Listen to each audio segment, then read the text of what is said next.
दिल्ली लवादाने आता उपमुख्यमंत्री अजित पवार यांना मोठा दिलासा दिलेला आहे। आयकर विभागाकडून जप्त करण्यात आलेली मालमत्ता मुक्त करण्यात आली आहे।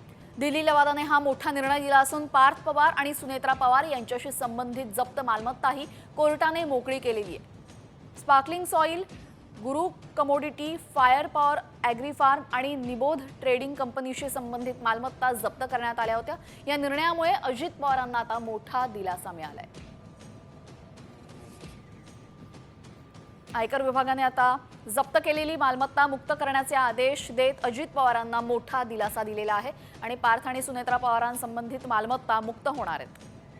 दिल्ली लवादाने आता उपमुख्यमंत्री अजित पवार यांना मोठा दिलासा दिलेला आहे।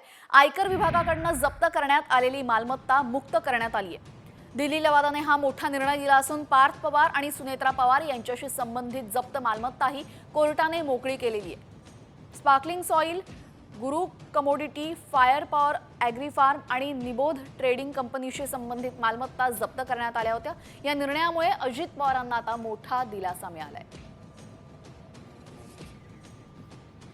आयकर विभागाने आता जप्त केलेली मालमत्ता मुक्त करण्याचे आदेश देत अजित पवारांना मोठा दिलासा दिलेला आहे आणि पार्थ आणि सुनेत्रा पवारांसंबंधित मालमत्ता मुक्त होणार आहेत।